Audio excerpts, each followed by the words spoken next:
Hi, my name is Esteban Anastasio, and I'm a professional guitarist and music educator.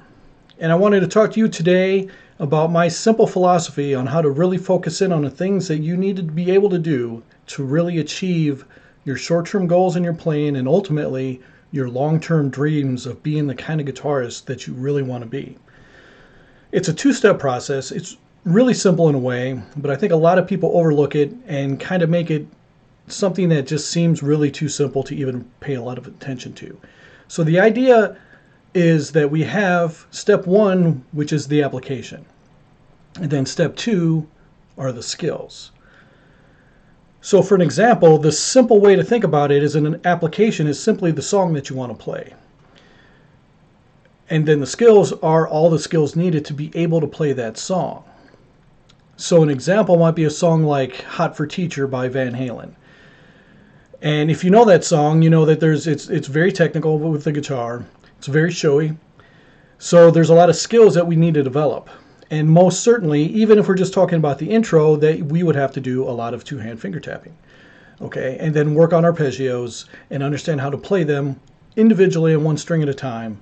And then even more so, what's important is really diving into the skills of that, how the fingers actually move. And when we're talking about two-handed tapping, we're really talking about slurs. And in the rock and roll world, slurs are known as hammer-ons and pull-offs. In the classical world, or a more academic approach, we would call them ascending slurs or descending slurs. The slur itself is an articulation. So an articulation is how we actually play the note. So we would actually be using the left and right hand fingers tapping on the fingerboard and the left hand doing hammer-ons and pull-offs simultaneously. And the right hand pretty much is only doing a pull-off. But then we would really dive into what is an effective pull-off and how that translates into the song and how you get those notes extremely clear and precise so that you can play the song just like Eddie Van Halen did.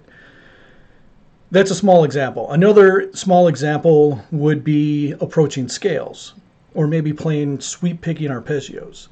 So you would have to start with that specific application. What scale are you actually trying to play? Are you going to be playing 2-note per string, 3-note per string, 4-note per string application?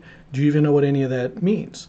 And then moving on to the skill development, we would be really examining, are we using alternating picking, economy picking, sweep picking? How do we actually approach the string with the pick, the angle of the pick? Are we using an upward slant, a downward slant? Things like this we would want to dive really into so we can actually focus more on the end result, which is to simply play scales beautifully so that we can apply that to the music that we're playing. Because as we know, the scales are the building blocks of all music. Regardless of what you think, a lot of people say you don't need to work on scales, things like that. But at the end of the day, they're the alphabets that make up the words, that make up the phrases that ultimately tell the story of the song. And that's the two-step process, really focusing in on what you want to play.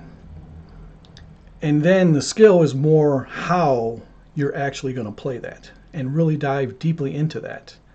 And we're going to be breaking this down over the next series of videos. That's all for this one. Thanks for watching. I'll talk to you soon.